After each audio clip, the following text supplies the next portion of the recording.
entière qui cotise parfois pour faire partir quelqu'un et c'est pas 1000 €. Parfois, ça va entre 1500 € et 7000 €. Ouais, 10 000 depuis le Sénégal ou la Gambie ou la Guinée pour venir jusqu'à... C'est pas la misère. Quand quelqu'un part, c'est comme quelqu'un qui est élu, choisi, peut-être le plus débrouillard. Et il y a tout un clan ou toute une famille qui pose son espoir sur cette personne-là. Monsieur, là, je vous vois bien habillé, bien nourri. Si vous étiez affamé chez vous, peut-être que votre famille serait ravie d'imaginer que vous pourriez aller gagner de quoi faire vivre les autres.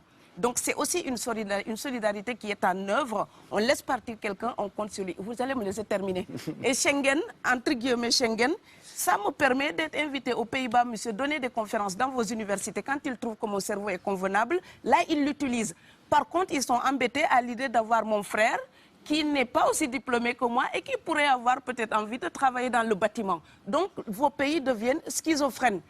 On ne peut pas trier les gens comme ça avec les étrangers utiles et les étrangers néfastes. Et la deuxième chose que je veux dire aussi, c'est que les Européens, là, on voit des Africains qui viennent, d'accord? Ce mouvement, ce déplacement de population, on le voit.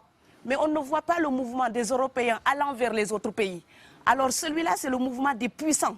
Ceux qui ont l'argent, ceux qui ont le bon passeport. Donc vous allez au Sénégal, vous allez au Mali, vous allez dans n'importe quel pays du monde, au Canada, aux États-Unis, partout où je vais, et je voyage tout le temps, je croise des Français, des Allemands, des Hollandais. Je les rencontre partout sur cette planète parce qu'ils ont le bon passeport. Donc, comme avec l'exotisme, l'Europe s'était arrogé le précepte unique, unilatéral, de l'exotisme. Les autres sont exotiques. Alors que pour quelqu'un de mon village, il n'y a rien de plus exotique que quelqu'un d'Amsterdam.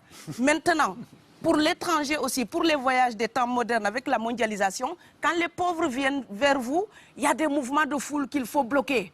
Mais quand vous, avec votre passeport et avec toutes les prétentions que cela donne, vous débarquez dans les pays du tiers-monde, là, vous êtes en terrain conquis. Donc on voit les pauvres qui se déplacent, on ne voit pas les riches qui investissent dans nos pays. L'Afrique se développe en taux entre 5 et 10%. Ce n'est plus de la progression, c'est de la surchauffe.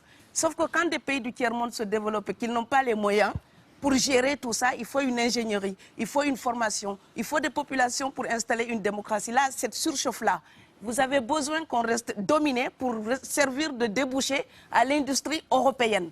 Alors il faut arrêter l'hypocrisie. On sera riches ensemble ou on va se noyer tous ensemble.